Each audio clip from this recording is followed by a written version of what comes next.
There's a message sitting in her drafts folder right now. Or maybe it never even made it that far. One she started typing more than once and deleted before the second sentence. It is not an apology exactly, and it is not a confession either. It is something quieter than both, something she has rewritten in her head so many times that the actual words barely matter anymore. Here is what almost nobody knows about that message. It exists, whether she ever sends it or not, and by the middle of this video, you will know exactly what it says. I know this message because I have written versions of it myself, more times than I ever admitted, before I understood why it never left my phone. For an avoidant person, the hardest text to send is never the angry one, and it is never the one asking for another chance either. It is the plain one, the honest one, the one with no defense mechanism built into it all. And by the end of this video, you will understand exactly why that specific message never gets sent, what it actually says when it exists only in her head, and what it would mean if she ever found the courage to hit send. Here is what catches most people off guard about this. You assume her silence after everything means she has nothing left to say. The truth is closer to the opposite. She has too much to say, and no version of saying it that does not feel like handing you a weapon aimed directly at the parts of herself she has spent years protecting. You have probably imagined this message already, more than once. Maybe you pictured her finally admitting she was wrong, texting you out of nowhere with a full explanation for everything that never made sense.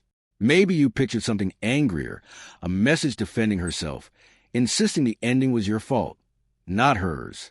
Maybe if you are honest, what you actually picture is smaller than either of those, just 3 or 4 sentences that would finally let you stop wondering, and that is exactly the message she is too afraid to send. But here is the part almost nobody explains about the message that never comes. What she is actually holding back, and what you assume she is holding back are rarely the same thing. Keep that in mind, because the real content of it is coming, and it is simpler than you think.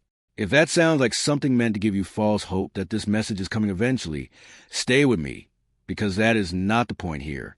This is not a video convincing you she will finally send it. This is about understanding exactly what it says, so you stop needing her to actually say out loud to finally understand it.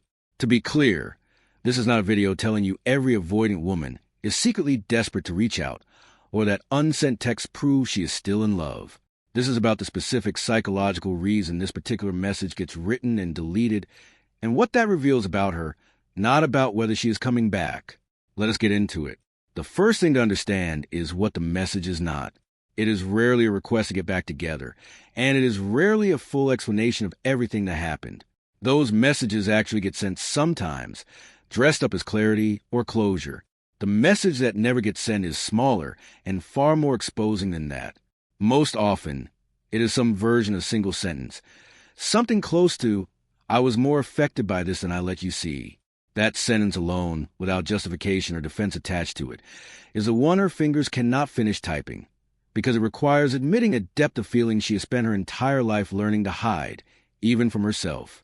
The second thing to understand is why that particular sentence is the hardest one, harder even than an apology. Apologies can be managed, framed, softened with context. Admitting you felt more than you showed offers no framing at all. It is a flat, undefended statement of truth, and undefended truth is precisely what an avoidant nervous system has spent years training itself to avoid producing, because once it exists in writing, it cannot be walked back the way a feeling that was never spoken can. Here is where most people misread this entirely, in one of two directions. Some assume her silence proves the depth of feeling never existed at all, that if it were real, she would find a way to say it eventually. Others assume the opposite, convinced that because she clearly feels something, she is one text away from reaching out any day now, and spend months waiting for a message that may never come. Neither assumption captures what is actually happening, because the feeling and the silence are not contradictory. The silence is often proof of how large the feeling actually is, not evidence against it. Because here is what rarely gets said clearly enough. The reason this text never gets sent is not that it would not be true. It is that sending it would mean surrendering control over how she is perceived, and control is often the one thing an avoidant person will not trade, even for honesty, even for you. Picture what sending it would actually require of her. It would mean sitting with your response afterward, whatever it turned out to be, unable to retreat behind ambiguity the way she always has before. It would mean existing, at least for a moment, as someone who needed something from another person, and said so plainly. For someone whose entire relational pattern was built around never being caught needing anyone, that moment feels less like vulnerability and more like danger, the exact kind of exposure her system has spent years engineering itself to avoid. Now here's the actual message, as close to word for word as it tends to exist in the minds of people who have described it to me. It is rarely long. Most versions land somewhere close to this. I think about you more than I let on, and I do not know what to do with that, so I've done nothing instead. That sentence, in some close variation, is often the entire unsent text, sitting exactly where it was typed, in a draft folder or nowhere but her own head, because even drafting it, that specifically felt like too much exposure to leave sitting on a screen. There's also a quieter dynamic worth naming here. The reason this message stays unsent is rarely about you specifically, even though you are the one it would be sent to. It is about her relationship to her own feelings, a long pattern of treating emotional honesty as something dangerous regardless of who is on the receiving end. You are not being uniquely shut out. You are simply the latest person standing in front of a door that has been closed to almost everyone. Which brings up the real question underneath all of this. Not will she ever send it, but what would need to change in her for sending it to feel survivable instead of dangerous? Because there is a version of an avoidant woman who eventually learns to say the undefended thing out loud, who sends a plain sentence instead of deleting it, who lets herself be seen wanting something without immediately retreating from it.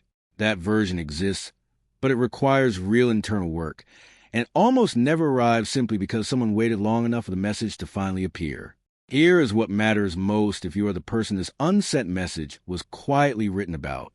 The fact that it never arrived is not proof that nothing was real, and it is not proof that you were forgettable either.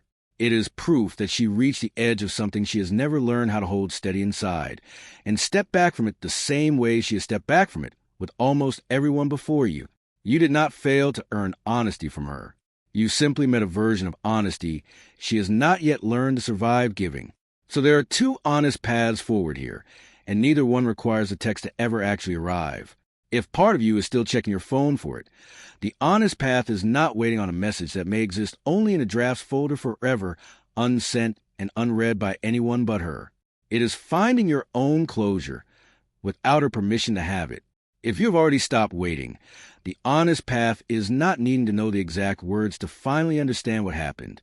It is trusting that some truths get communicated by their absence, and that this particular silence was never really about how little she felt. It was about how much. Both paths are valid, and neither one keeps you standing by a phone that was never going to buzz, because the goal was never to receive the perfect words that finally explain everything. The goal is to end up somewhere solid, whether that means understanding this deeply enough to release it, or building a life steady enough that an unsent message stops holding any power over your peace at all. And that release starts right now.